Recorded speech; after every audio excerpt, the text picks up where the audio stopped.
Hey everyone, it's Clint. I'm a comic book writer, and the little camera overlay keeps changing sizes. So apologies if all of a sudden I got bigger. I don't know. I can't make it stay.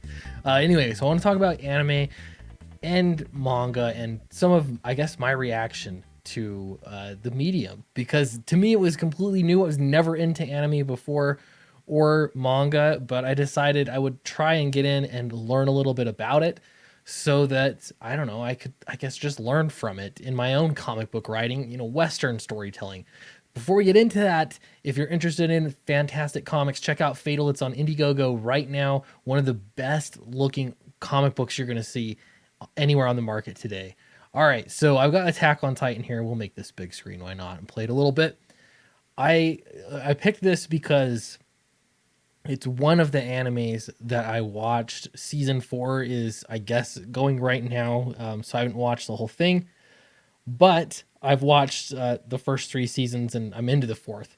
And some of the interesting things that come up, not just in here, but I'm noticing as a pattern in anime in general, and this kind of storytelling, is that there is strength in classifying things. And I've found this all over. I mean, Death Note does some of the same things. In the manga I read, Gyo, same kind of thing.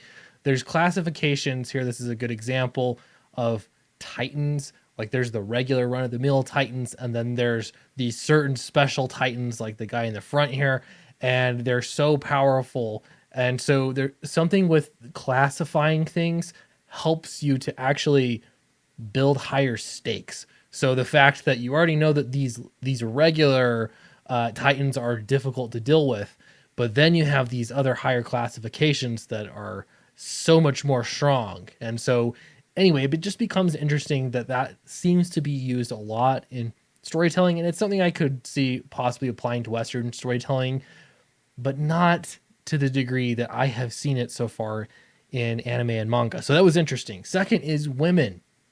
There's a lot of talk about how women should be written in storytelling in Western stories, and a lot of faux pas and stuff that could get you in hot water depending on how you write women. And everyone wants strong female characters, but it seems like those strong female characters are often just written as can't do anything wrong Mary Sue's.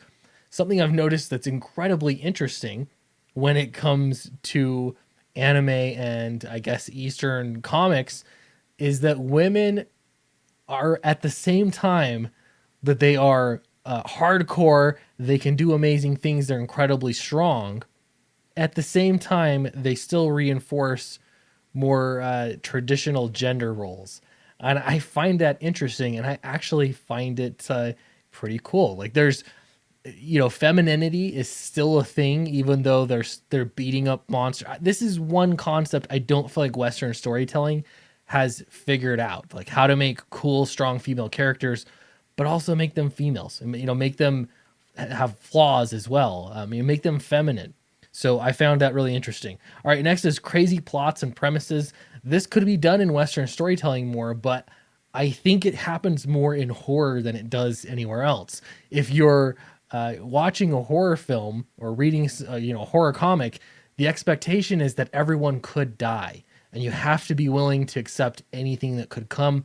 And so, with those expectations going into watching the thing, you're going to have possibly a different experience than you might otherwise.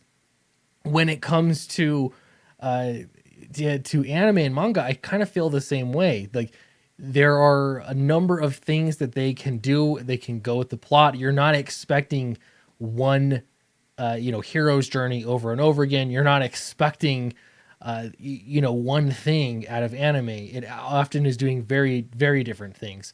And so that's actually kind of freeing, even as just watching it. You can just allow yourself to be, just go along for the ride. All right. The other thing is there's lots of telling. This is a no-no in at least Western storytelling, but they always say show, don't tell. And this is even bigger in comics for certain. You want to allow readers or watchers in some cases to be able to look at the thing and just understand, or you can apply things. They can infer what you mean, what is happening, and there's some really strong storytelling you can do with that.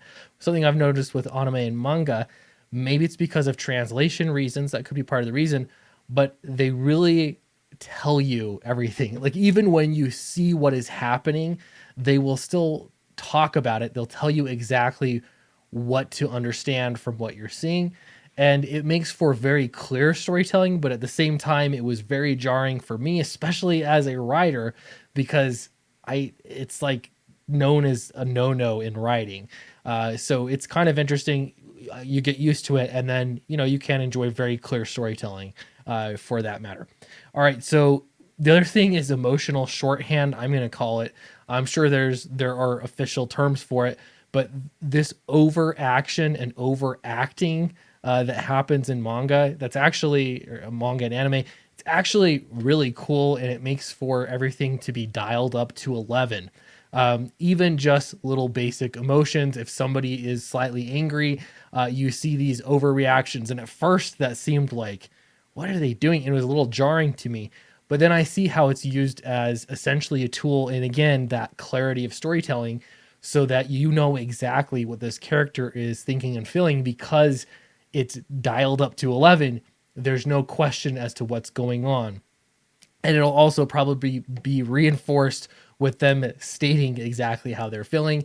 And so that those are just some of the interesting things I found in manga and anime.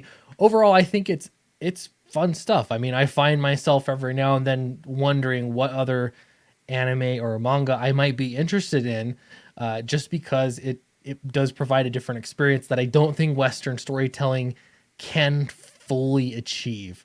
Anyway, so I want to know what your thoughts are. Did I miss something in anime and manga that you think is important, or that really stood out to you for your first time experiencing it?